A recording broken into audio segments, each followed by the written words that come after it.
దేవా మా కుటుంబము నీ సేవకే అంకితము.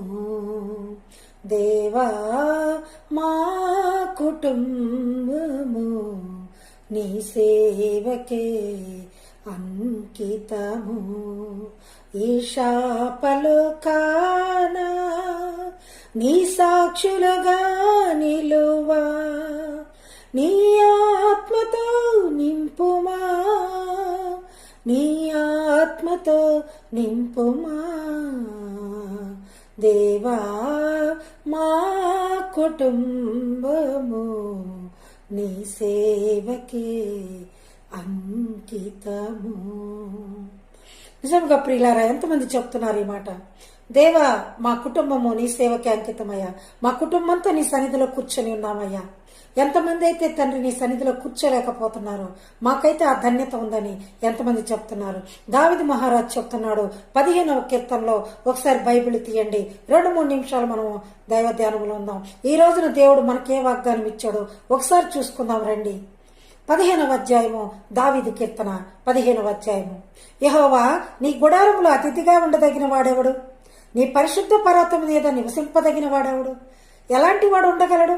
యెహోవా నీ గుడారములో అతిథిగా ఉండదగిన వాడెవడు? కొన్ని రోజులైనా, కొంత సమయమైనా నీ గుడారంలో అతిథిగా, ఒక చుట్టము వలె, ఒక బంధువు వలె ఉండదగిన వాడెవడు? పరిశుద్ధ పర్వతం మీద నివసింపదగిన వాడెవడు? ఎలాంటి వాళ్ళు ఉంటారు ఆయన పరిశుద్ధ పర్వతం మీద? నీతిమంతులు ఉంటారు, దేవునికి ఇష్టమైన బిడ్డలు ఉంటారు, పాప విమోచన కలిగిన వారు ఉంటారు, రక్షణ పొందిన వాళ్ళు ఉంటారు.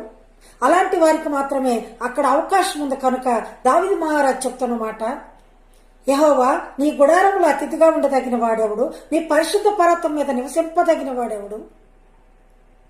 చెప్తున్నాడు ఎలాంటి వాడు ఉండాలో. యథార్థమైన ప్రవర్తన కలిగి, నీతిని అనుసరించచ్చు, హృదయపూర్వకముగా నిజం పలుకువాడే. నిజం చెప్పాలి, న్యాయముగా ఉండాలి. అంత మాత్రమే కాకుండా మరి ఒక నాలుకతో కొండెములాడకూడదు, చెలికానికి కీడు చేయకూడదు, యథార్థమైన ప్రవర్తన కలిగి ఉండాలని చెప్తున్నాడు. ఇలాంటి వారందరూ ఎలా ఉండాలంటే, దేవా నీకే నీ సేవకే మా జీవితం అంకితం అని చెప్పిన వాళ్ళు మాత్రమే ఆయన పరిశుద్ధ పర్వతం మీద నివసింపదగిన వాడు. దేవా మా కుటుంబము నీ సేవకే అంకితము. ఈ శాప